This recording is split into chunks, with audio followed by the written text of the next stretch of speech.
কাউকে ঠকালে নিজেকে ঠকতে হয়, এই কথাটি আমরা দীর্ঘদিন যাবৎ শুনে আসছি, আমরা সবাই জানি। আজকে এ সম্পর্কেই একটি ছোট্ট একটি গল্প বলবো। আসসালামু আলাইকুম, আমি মোহাম্মদ জুবায়েদ হোসেন। আমি প্রত্যেকেই জানাচ্ছি আন্তরিক শুভেচ্ছা এবং অভিনন্দন। প্রিয় বন্ধুরা, অন্যকে ঠকালে নিজেকে ঠকতে হয় এ সম্পর্কে যে গল্পটি, সেটি হচ্ছিল এরকম যে একজন টাকা প্রস্তুত করে, অর্থাৎ নকল টাকা বানায়। সেই টাকা বানানোকারী নকল যে টাকা বানানোর ব্যক্তিটি, সে ভাবলো যে বাজারে যে প্রচলিত টাকার নোট রয়েছে সেগুলিতে আসছেই, আমি এবার অন্যরকম কিছু নোট বানাবো। তাই সে প্রতিজ্ঞা করলো যে এবার সে 300 টাকার নোট বানাবে। তো যে চিন্তা সেই কাজ, সে 300 টাকার নোট বানালো অনেকগুলো।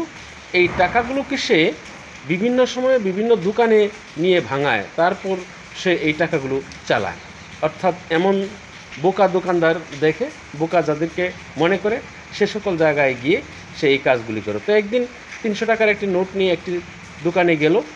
দোকানদারের কাছে গিয়ে বললো যে ভাই, এই টাকাটা ভাঙতে হবে। তো দোকানদার টাকাটা হাতে নিয়ে দেখলো যে এটি একটি 300 টাকার নোট। তো দোকানদার বললো যে ভাই, 300 টাকার নোট কি হয়? সে বলছে যে হ্যাঁ, 300 টাকার নোট এখন বাজারে প্রচলিত আছে। তো দোকানদার তাকে 300 টাকা ভাঙিয়ে দিল এবং সে খুব মহাখুশিতে বাসায় চলে আসলো। তো বাসায় এসে সে তো ভাবছে যে কি বোকা দোকানদার, সে 300 টাকা ভাঙিয়ে দিয়েছে, এবার সে এই টাকা দিয়ে মজা করে বাজার করবে এবং দোকানদারকে খুব বোকা বানানো, বোকা হয়েছে এটা সে খুব খুব উপভোগ করছে। তো দেখা গেল দোকানদার যে টাকাগুলি দিয়েছে সেই টাকাগুলি দেখে 300 টাকার টাকা ভাঙাতে গিয়ে তাকে 4টা নোট দেওয়া হয়েছে। অর্থাৎ 300 টাকার 4টি নোট হলে যা হয়, 300 টাকার 4টি নোট হলে 75 টাকার এক একটা নোট।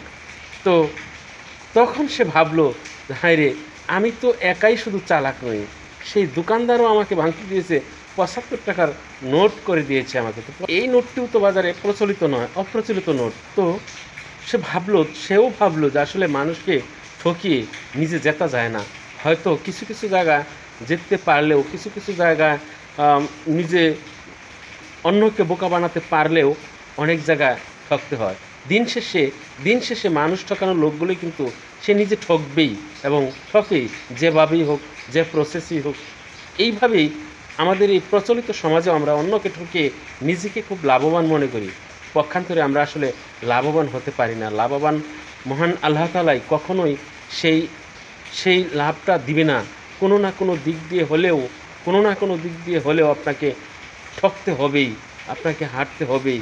কাজেই এইভাবে বিভিন্ন ছলচাতুরি করে মানুষকে না ঠকিয়ে সত্য পথে চলে, সত্য কথা বলে, সত্য কাজ করে আমরা যদি জীবনটা কষ্ট করেও কাটাতে পারি, তবুও আমি মনে করি সার্থক। ধন্যবাদ।